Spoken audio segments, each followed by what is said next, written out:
નમસ્કાર, વીટીવી ડિજિટલના ખાસ programme weather વોચમાં આપ સૌનું સ્વાગત છે અને હું છું આપનો દોસ્ત કરણ ચરોતરા. હવે 2 દિવસથી જે પ્રકારનો વરસાદ પડી રહ્યો છે ને એને ઘણા બધા લોકોમાં ચિંતા તો વ્યક્ત કરાવી દીધી છે, પરંતુ ઘણા બધા લોકોને હવે શાંતિ પણ થઈ ગઈ છે, કારણ કે વાવણી લાયક વરસાદ થઈ ચૂક્યો છે. હવે સિઝનના વરસાદની વાત કરીએ તો અત્યાર સુધી 52% સુધી વરસાદ થઈ ચૂક્યો છે, પરંતુ એકમાત્ર દક્ષિણ ગુજરાતમાં 75% કરતાં વધારે વરસાદ નોંધાઈ ચૂક્યો છે. હવે આગળના સમયમાં એટલે કે આવનારા 5 દિવસમાં કયા કયા વિસ્તારોની અંદર સારો એવો વરસાદ થઈ શકે છે અથવા તો જળબંબાકાર થઈ શકે છે એની વાત આપણે આજના વિડીયોમાં કરવાના છીએ. જો 25 તારીખની વાત કરીએ તો 25 તારીખની અંદર લગભગ મોટાભાગના ગુજરાતના વિસ્તારોમાં સારો એવો વરસાદ તો નોંધાઈ રહ્યો છે, પરંતુ વડોદરાની આસપાસ, ખંભાતની આસપાસ અને બીજી બાજુ જો સૌરાષ્ટ્રના અને કચ્છના વિસ્તારોની વાત કરીએ તો ધાંગધ્રા, માલિયા, રાપર, ભચાઉ, ગાંધીધામ અને ભુજ આ કેટલાક એવા વિસ્તારો છે કે જ્યાં ખાસ કરીને ભારેથી અતિ ભારે વરસાદ 25 તારીખ આ દિવસે પડી શકે છે. મહત્વની વાત એ છે કે આજની જે સિસ્ટમ છે એ ધીરે ધીરે આગળ વધી રહી છે અને થોડી નબળી પડી રહી છે, જેને કારણે હવે આગળના સમયમાં આવનારા 5 દિવસની અંદર સારો એવો વરસાદ પડશે, પરંતુ અતિ ભારે વરસાદ અમુક જગ્યા ઉપર જ પડવાની સ્થિતિમાં છે. 26 તારીખે જો વાત કરવામાં આવે તો 26 તારીખે સ્થિતિ થોડી બદલી જશે, કારણ કે 26 તારીખે સુરતમાં ફરી એકવાર અને દક્ષિણ ગુજરાતમાં ફરી એક વખત સારો એવો વરસાદ થવાની ભીતિ છે. સુરતની આસપાસના વિસ્તારોની વાત કરી લઈએ. સુરતની આસપાસના વિસ્તારોમાં દહેજ છે, કીમ છે, સુરત છે, ડુમસ છે, નવસારી છે, નીચે જોઈએ તો ચીખલી છે, વલસાડ છે, ખેરગામ છે, વાપી છે, ચિલોલ છે, આ બધા જેવા વિસ્તારો છે કે જ્યાં આવતીકાલે પણ ધીમી ધારે અથવા તો ધીમી ધારેથી લઈને ભારે વરસાદ દેખાઈ શકે છે. મહત્વની વાત તો એ છે કે જો આપણે આખા ભારતના મેપની વાત કરીએ તો લગભગ તમે જોઈ શકો છો કે બધું જ બ્લુ કલરનું છે. આ બ્લુ કલર શું છે? બેઝિકલી આ બ્લુ કલર એવું બતાવી રહ્યું છે કે આ બધી જ જગ્યા ઉપર વરસાદ છે, ધોધમાર વરસાદ છે, અથવા તો વીજળીના કડાકા ભડાકા સાથે આપણે કહી શકીએ કે થંડરસ્ટોર્મ જેવી સ્થિતિ ઉત્પન્ન થયેલી છે. હવે આપણે ગુજરાત ઉપર પાછું ફોકસ કરીએ. 27 તારીખની વાત કરી લઈએ. 27 તારીખે લગભગ તમે જોતા હશો કે આખા ગુજરાતમાં આમ જોવા જઈએ તો બધું ક્લિયર છે. કોઈ એવી આગાહી નથી કરવામાં આવી રહી કે અહીં બહુ વધારે પડતો વરસાદ પડશે, પરંતુ 28 અને 29 આવતા લગભગ બધું ક્લિયર થઈ જશે. પરંતુ તમને અહીં એક સિસ્ટમ દેખાતી હશે અને સિસ્ટમ મધ્યપ્રદેશ અને મહારાષ્ટ્ર બંનેની વચ્ચે છે. હવે આ જે સિસ્ટમ છે ને આગળ વધશે ધીરે અને 1 તારીખ જ્યારે આવશે ને ત્યારે 1 તારીખે લગભગ ગુજરાતમાં ફરી એક વખત જેવી રીતના આપણે અમદાવાદમાં વરસાદ આવ્યો 2-3 દિવસ પહેલા, એવો જ વરસાદ ફરી એકવાર સુરતની આસપાસ આવી શકે છે, કારણ કે આ સિસ્ટમ ધીરે આગળ વધી રહી છે. 1 તારીખ આવતા લગભગ એ સુરતની આસપાસ કંઈ પણ આટલા વિસ્તારોની આસપાસ પડશે અને એને જ કારણે ત્યાં વધારે પડતો વરસાદ આવી શકે છે. આપણે એક વખત ક્લાઉડ એટલે કે વાદળોની સ્થિતિ શું છે એના ઉપર પણ નજર કરીએ. આજે 25 તારીખે તમે જોઈ શકો છો કે આખા ગુજરાતમાં વાદળોએ પોતાનું કામ કરી લીધું છે અને લગભગ ઓલમોસ્ટ એક પણ એવો વિસ્તાર નથી ગુજરાતમાં કે જ્યાં વાદળ ન હોય.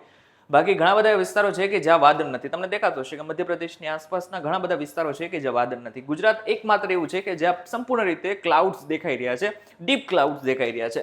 26 તારીખ લઈ લો, 27 તારીખ લઈ લો કે પછી 28 તારીખ લઈ લો, બધી જ જગ્યાઓ પર તમને વાદળો દેખાશે. હવે આની પાછળનું કારણ એ છે કે જે સિસ્ટમ સક્રિય થયેલી હતી, જે સાયક્લોનિક સિસ્ટમ સક્રિય થયેલી હતી, જેને જ કારણે અત્યારે ગુજરાતમાં વરસાદ પડી રહ્યો છે. આવનારા 5 દિવસ આ જ પ્રકારનો વરસાદ દેખાઈ શકે છે. હવે આપણે એક વખત ગુજરાતના આઈએમડી વિભાગ દ્વારા કેટલો વરસાદની આગાહી કરવામાં આવી છે એની પણ વાત કરી લઈએ, કારણ કે મહત્વની વાત તો એ છે કે છેલ્લા કેટલાય સમયથી સારો એવો વરસાદ પડી રહ્યો છે, પરંતુ હવે એ ચિંતા છે કે ફરી એકવાર જો વધારે પડતો વરસાદ આવશે તો જે વાવણી કરેલી હતી એમાં નુકસાનની ભીતિ છે. જો 26 તારીખની વાત કરીએ તો 26 તારીખે કચ્છ, મોરબી, જામનગર, દેવભૂમિ દ્વારકા, પોરબંદર, જુનાગઢ, ગીર સોમનાથ, અમરેલી, ભાવનગર, બોટાદ, સુરેન્દ્રનગર આ કેટલાક એવા વિસ્તારો છે કે જ્યાં છૂટો છવાયો પરંતુ સારો એવો વરસાદ પડશે. બધી જ જગ્યાએ ઉપર વરસાદ પડે એવી સ્થિતિ નહીં બને. વાવ, થરાદ, પાટણ, મહેસાણા, ગાંધીનગર, અમદાવાદ, આણંદ, ખેડા, પંચમહાલ, દાહોદ, મહીસાગર, અરવલ્લી, સાબરકાંઠા, બનાસકાંઠા આ કેટલાક વિસ્તારો હશે કે જ્યાં છૂટો છવાયો વરસાદ નહીં પડે, અલગ વિસ્તારોની અંદર ભારે વરસાદ પડશે. વડોદરા, ભરૂચ, સુરત, નવસારી, ડાંગ, દમણ, વલસાડ, નર્મદા અને છોટાઉદેપુર આ કેટલાક એવા વિસ્તારો હશે કે જ્યાં બધી જ જગ્યા ઉપર ભારે વરસાદ.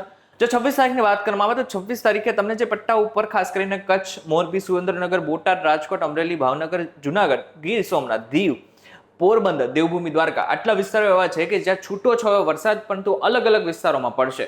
એવું નહીં થાય કે બધા જ જગ્યા ઉપર સારો એવો વરસાદ પડી શકે છે. વાવ, થરાદ, પાટણ, મહેસાણા, સાબરકાંઠા, બનાસકાંઠા, અરવલ્લી, ગાંધીનગર, અમદાવાદ, ખેડા, આણંદ, પંચમહાલ, દાહોદ અને મહીસાગર આ બધા જ વિસ્તારો હશે કે જ્યાં ખાસ કરીને અલગ અલગ વિસ્તારોની અંદર સારો એવો વરસાદ પડી શકે છે, ભારે વરસાદ પડી શકે છે. પરંતુ અતિ ભારે વરસાદ ક્યાં પડી શકે છે? વડોદરા, છોટાઉદેપુર, ભરૂચ, નર્મદા, સુરત, તાપી, નવસારી, ડાંગ, દમણ, વલસાડ અને ખાસ કરીને દાદરા નગર હવેલી આટલા વિસ્તારો એવા છે કે જ્યાં ભારેથી અતિ ભારે વરસાદ આવતીકાલે પડી શકે છે. જો 27 તારીખની વાત કરીએ તો 27 તારીખે તમને જ્યાં ગ્રીન કલરનો પટ્ટો દેખાઈ રહ્યો છે, આછો ગ્રીન તમને જે પટ્ટો દેખાઈ રહ્યો છે, ત્યાં ખાસ કરીને છૂટો છવાયો વરસાદ પડશે.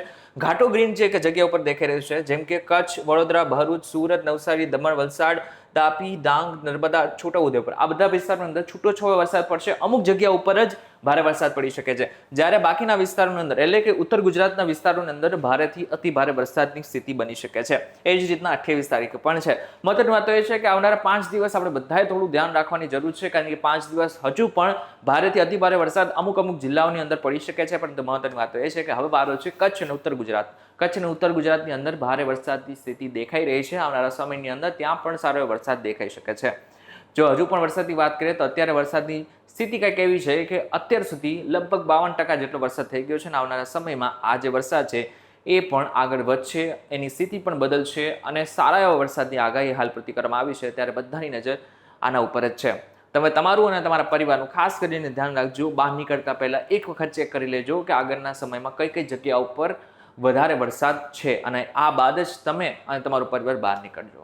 વિડીયો પસંદ આવે તો વિડીયો લાઈક અને શેર જરૂરથી કરજો તથા આવા જ ઇન્ફોર્મેટિવ વિડીયોઝ માટે BTV ડિજિટલ સાથે જોડાયેલા રહેજો.